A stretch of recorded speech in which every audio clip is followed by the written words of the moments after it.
दोस्तों, मेरा नाम है कुमकुम बिनवाल। क्या आखिरकार सरकार की बात समझ में आ गई है कि किसानों के साथ अगर उसे बातचीत करनी है तो सख्त रुख छोड़ना पड़ेगा? क्या किसानों के आगे अब सरकार आखिरकार झुकती हुई दिखाई दे रही है? ये सवाल उठ गए हैं कुछ ही घंटे के अंदर डबल इंजन हरियाणा की डबल इंजन सरकार के यू टर्न के बाद। दोस्तों, कल खबरें आई थी कि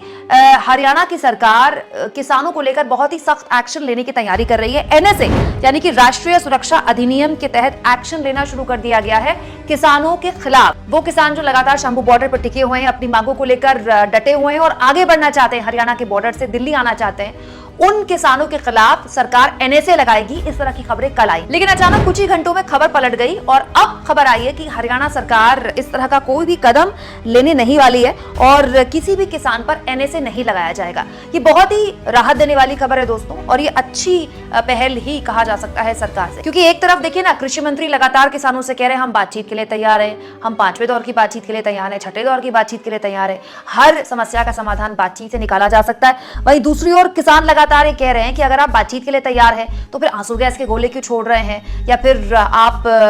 जिस तरह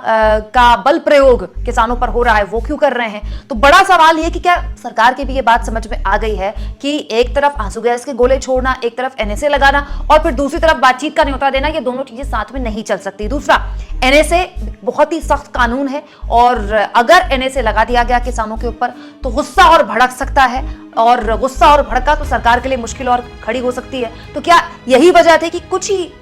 वक्त के अंदर इतना सख्त कदम उठाने का ऐलान करने वाली डबल इंजन वाली हरियाणा की सरकार बिल्कुल पलटी और उसके बाद समझ में आई कि किसानों से बहुत ज्यादा सख्ती की गई तो लेने के देने पड़ सकते हैं। दोस्तों, यहाँ पर गौर करने वाली बात यह भी है कि एसकेएम यानी कि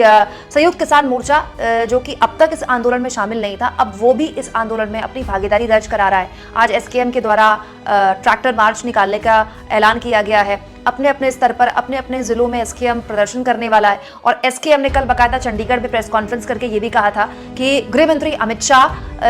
हरियाणा के मुख्यमंत्री मनोहर लाल खट्टर और हरियाणा के गृह मंत्री अनिल विज के खिलाफ केस दर्ज होना चाहिए, उन्हें इस्तीफा देना चाहिए, जो अपने देश के अन्नदाताओं के खिलाफ इस तरह का एक्शन लेने की कोशिश कर रहे हैं, इस तरह से उन्हें दबाने की कोशिश कर रहे हैं। एक 22 साल के युवा किसान की जिस तरह से मौत हुई इस झड़प में, उसके बाद कहीं गुस्सा और न बढ़ जाए। क्या इसीलिए आपके हिसाब से सरकार ने एनएसए लगाने का जो फैसला था उसे वापस लिया है? कमेंट बॉक्स में जरूर लिखिएगा दोस्तों, और जितना हो सके चैनल को शेयर करें, सब्सक्राइब करें और थैंक्स फॉर ज्वाइन, ये 2 ऑप्शन है जिसके जरिए आर्थिक तौर पर भी आप चैनल के हाथ मजबूत कर सकते हैं।